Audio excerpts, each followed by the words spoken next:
व्यासपीठ गावची खबर न्यूज। खालापूर तालुक्यात मोठी औद्योगिक वसाहत असून या औद्योगिक वसाहतीमध्ये अनेक कारखान्यांमध्ये कामगारांची पिळवणूक करत कामगारांवर अन्याय केला जात असताना धामणी येथील रुबी मिल्स कारखान्यातील कामगारांनी अन्यायाला वाचा फुटावी म्हणून जय भारतीय जनरल कामगार संघटनेच्या माध्यमातून काम बंद आंदोलनाचं हत्यार उपसले होते। त्यामुळे सोमवारी येथील कामगारांनी आमदार प्रशांत ठाकूर यांच्या नेतृत्वाखाली रुबी कंपनीच्या प्रवेशद्वारासमोर ठिय्या आंदोलन सुरू केले। या दरम्यान व्यवस्थापनाच्या वतीनं वरिष्ठ व्यवस्थापन अधिकारी पंकज चतुर्वेदी, प्रवीण दमानी यांनी प्रवेशद्वारासमोर सुरू असलेल्या आंदोलनस्थळी भेट देऊन सकारात्मक भूमिका घेऊन येत्या महिनाभरात कामगारांच्या मागण्यांवर तोडगा काढू असं आश्वासन दिल्यानं हे आंदोलन आमदार प्रशांत दादा ठाकूर यांनी स्थगित केल्याची घोषणा केली आहे। मात्र यातही काही चालढकल केल्यास जशास तसं उत्तर भाजपच्या वतीनं आमदार प्रशांत दादा ठाकूर यांनी व्यवस्थापनाला देण्याचं दिलं आहे। अशी वेळ तुमच्यावर परत येऊ नये अशीच माझी पण इच्छा आहे। दुर्दैवानं ती वेळ जर मॅनेजमेंटनी आणली तर याच्या पुढे कंपनीचा दरवाजा, याचा लॉक जो आम्ही टाकू, त्याचा ताळा आम्ही उघडू, तेव्हाच उघडेल हे मॅनेजमेंट लक्षात ठेवावं। इतकंच या ठिकाणी सांगतो। जितेंद्र घरत यांच्या वतीनं, मॅनेजमेंटच्या सगळ्या प्रतिनिधींच्या वतीनं आपण सगळेजण जे आज या आंदोलनाला जमला त्याबद्दल तुमचं सगळ्यांचंच, मीडियाचं सुद्धा मनापासून या ठिकाणी आभार व्यक्त करून थांबतो। आपलं आंदोलन तात्पुरतं आपण स्थगित केलं असं जितेंद्र घरत यांच्या वतीनं जाहीर करतो आणि या ठिकाणी थांबतो। धन्यवाद। जय हिंद, जय महाराष्ट्र।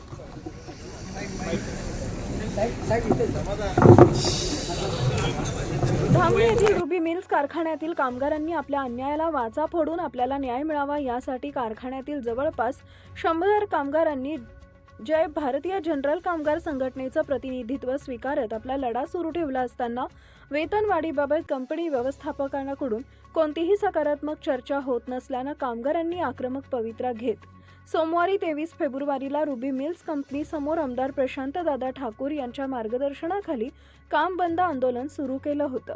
यावेळी युनियनचे अध्यक्ष जितेंद्र घरात, भाजपा तालुका अध्यक्ष सनी यादव, युवा मोर्चा अध्यक्ष प्रसाद पाटील, विठ्ठल मोरे, मनीष खवळे, विकास रसाळ, भरत महाडिक, रवींद्र मोरे, हरिभाऊ जाधव, ग्रामपंचायत सदस्य नीलम लोते, ज्ञानेश्वर पारंगे यांसह आदी भाजप कार्यकर्ते उपस्थित होते।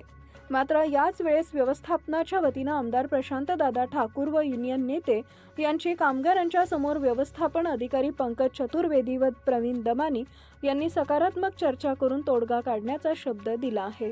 कामगारांकडून फक्त काम करून घ्यायचं आणि मोबदला द्यायचा नाही अशी परिस्थिती आपण आजवर या ठिकाणी पाहिलेली आहे। अनेक कामगार या ठिकाणी आम्हाला खाजगीमध्ये सांगतात की कशा प्रकारे कंपनी या ठिकाणी त्रास देते। आज या ठिकाणी कंपनीने या ठिकाणी खूप मोठा पोलीस फौज या ठिकाणी बोलवलं आहे। कंपनीने सांगितलं की 5000चा मोर्चा आहे, परंतु प्रत्यक्षात अशी परिस्थिती नव्हती। फक्त हा कामगारांच्या वतीने आंदोलन होतं। परंतु जर वेळ आली भविष्यात, घरत साहेब आणि आमदार साहेब तुमची परवानगी घेऊन सांगतो की जर वेळ पडली भविष्यात या कामगारांना न्याय देण्याकरता नक्कीच 5000चा मोर्चा रायगड भाजपच्या वतीने या ठिकाणी काढण्याची अशी या ठिकाणी ग्वाही देतो। रस्त्यावरची लढाई तर आम्ही लढणार आहोत मोरे साहेब म्हणाले या ठिकाणी, परंतु आज आपण या ठिकाणी उतरलोय, संघर्ष करतोय, तर हा संघर्ष टोकाचा झाला तरी चालेल, परंतु न्याय हा आपण मिळवायचाच आहे। याकरता आपण आपली या ठिकाणी तयारी पाहिजे। आपण म्हणतो की कुटुंब समवेत या ठिकाणी बसण्याची तयारी आहे आणि मला देखील माहिती आहे की अशी वेळ आपल्यावर आमचे सन्मान नेते आमदार प्रशांत येऊन देणार नाही। योग्य कंपनी बरोबर वाटाघाटी या ठिकाणी होतील आणि तुम्हाला न्याय नक्कीच मिळेल अशी मी या ठिकाणी मला एक आश्वासन मला वाटतंय आणि तुम्हाला देखील आश्वासन करतो। या धामणी इथल्या प्लॅंटचे जे कामगार आहेत या कामगारांनी आमचे सहकारी जितेंद्र घरत यांची जय भारतीय जनरल कामगार संघटना या युनियनचं नेतृत्व गेल्या वर्षी स्वीकारलेलं होतं आणि हे स्वीकारल्याच्या नंतर या ठिकाणी मुळात कामगारांना मिळणारे अन्य सर्व कंपन्यांच्या तुलनेमध्ये कमी पगार आणि वेगवेगळ्या पद्धतीच्या कामगारांवरती कंपनीच्याकडून होणाऱ्या मनमानी अशा पद्धतीच्या कारवाया याच्या विरोधामध्ये इथं युनियन केली होती।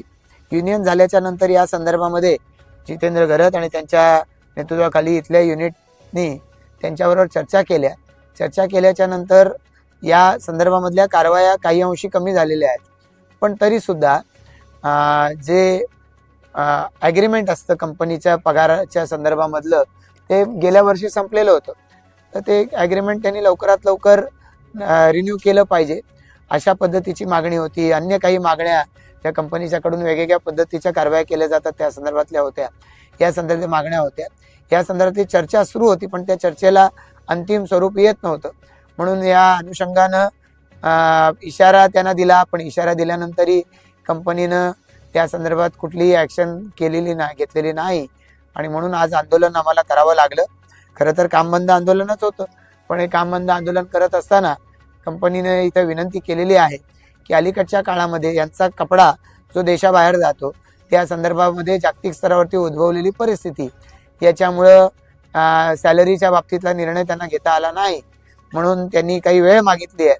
15 दिवसाची वेळ चर्चा सुरू करायला मागितली आहे. आम्ही त्यांना आता कामगारांशी बोललो आणि मग त्याच्यानंतर त्यांना 1 महिनाभराची वेळ ही त्यांना दिलेली आहे. या महिनाभरामध्ये त्यांनी या संदर्भामध्ये कामगारांना समाधानकारक अशा पद्धतीचा तोडगा जर काढला तर ठीकच, जर तसा काढला नाही तर नाईलाजानं मग मात्र आम्हाला हे पुढचं जे आंदोलन करू ते अगदी शेवटच्या टोकाचं आंदोलन आम्हाला करावं लागेल. सर हमारी सर 110 साल पुरानी कंपनी है सर, और 110 सालों से सर हम महाराष्ट्र में सर हम सर्विस दे रहे हैं सर.